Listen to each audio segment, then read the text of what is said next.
ہم جو fund raising کر رہے ہیں نا دعوت اسلامی کے لیے، ہر سکلے جو ٹیلی تھون چل رہی ہوتی ہے، اگر مطلب اس کو اسکپ کر کے ہم کوئی اس طرح کا بزنس وغیرہ کوئی انڈسٹری جنریٹ نہ کرے کہ دعوت اسلامی سیلف سفیشینٹ ہو جائے. آپ کو پتہ ہے دعوت اسلامی کا سالانہ خرچہ کتنا ہے؟ 1 ارب 5 کروڑ روپے ہماری سیلری ہے، صرف سیلری منتھلی.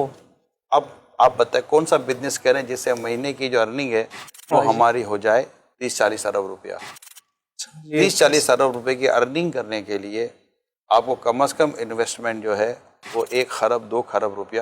ابھی جو ڈونیشن آ رہی ہے اس کو میں ایز انویسٹمنٹ کنسیڈر نہیں کر سکتا. اول تو ایک اتنا ڈونیشن آپ رکھیں گے اپنے پاس کہ خرچ کریں گے، ٹھیک ہے، لوگوں نے خرچ کرنے کے لیے دیا ہے آپ کو. پھر اتنے انویسٹمنٹ کے بعد وہ بزنس کے جس میں کسی قسم کی بیمانی نہ ہو، بددیانتی نہ ہو، چوری نہ ہو، کرپشن نہ ہو، انڈر دا ٹیبل سیٹنگ نہ ہو، اتنا سب کچھ ہو. دروازے بند نہیں ہیں، لیکن کسی کام کے کرنے کے لیے اس کی ایک فیزیبلٹی ہوتی ہے. اتنی بڑی تحریک کی اس طرح کی بزنس فیزیبلٹی بنانا اتنا آسان نہیں ہوتا. تو اس کے اور ذرائع اور ہوتے ہیں، ورنہ دعوت اسلامی کے چندے پر ہی آپ کلام اٹھائیں گے کہ یار یہ چندہ جہاں سے آیا ہے ان کا بزنس تو دیکھو. اب میں آپ کے سامنے آتا ہوں، مجھے یہ بتائیں کہ اسلام کا بیسیکلی پھیلنے کے لیے جو ایک فائنینس کا جو ذریعہ رہا ہے وہ کیا رہا ہے؟ ڈونیشن. رسول پاک صلی اللہ علیہ وسلم نے بھی صحابہ کرام سے فرمایا، غزوہ تبوک اور دیگر مواقع پر صحابہ کرام میں دیا کہ اس وقت صحابہ کرام کے بزنس نہیں تھے. بہت بڑا بزنس حضرت عبد الرحمن بن عوف رضی اللہ تعالیٰ عنہ کا، بہت بڑا کاروبار ہے صدیق اکبر رضی اللہ تعالیٰ عنہ کا، بہت بڑا کاروبار ہے تو عثمان غنی رضی اللہ تعالیٰ عنہ کا، بہت بڑے بڑے کاروبار تھے. پھر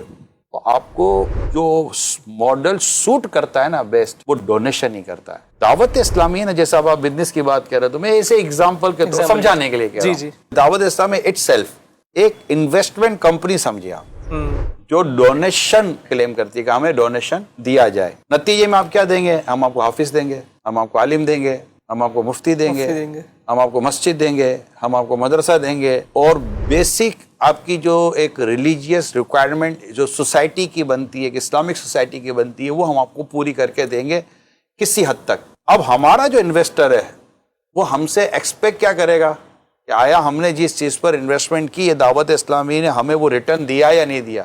ہمارا ڈونر انویسٹر ہم سے پیسہ ریکوائرڈ نہیں کرتا، وہ دے کر اللہ پاک سے اجر کا سوال کرتا ہے، اور ایک تنظیم سے جس مقصد کے لیے اس نے ڈونیشن دیا اس مقصد کو پورا کرنے کا وہ ذہن رکھتا ہے.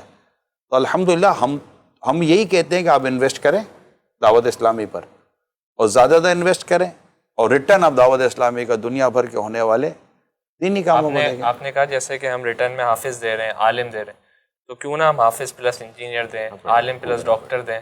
تو اس سے تو دین اور دنیا ہمیں دونوں برابر لے کے چلی ہیں. ہم اس دنیا میں ہیں تو ہمیں اس دنیا کا بھی کام کرنا ہے اور اس دنیا سے بھی ٹیکل کرنا ہے. اللہ تعالیٰ کا شعر سنو، مزہ آئے گا. سفر کے مہینے میں ریکارڈنگ ہو رہی ہے. اے رضا ہر کام کا ایک وقت ہے، دل کو بھی آرام ہو تجھ کو بھی آرام ہو ہی جائے گا. انشاءاللہ ایک دن آپ کو دعوت اسلامی کے انڈر امبریلا ڈاکٹر بھی ملیں گے، انجینئر بھی ملیں گے، اور ورلڈلی کوالیفائڈ اسلامی بھائی بھی عاشقان رسول آپ کو انشاءاللہ انڈر امبریلا دعوت اسلامی ملیں گے انشاءاللہ.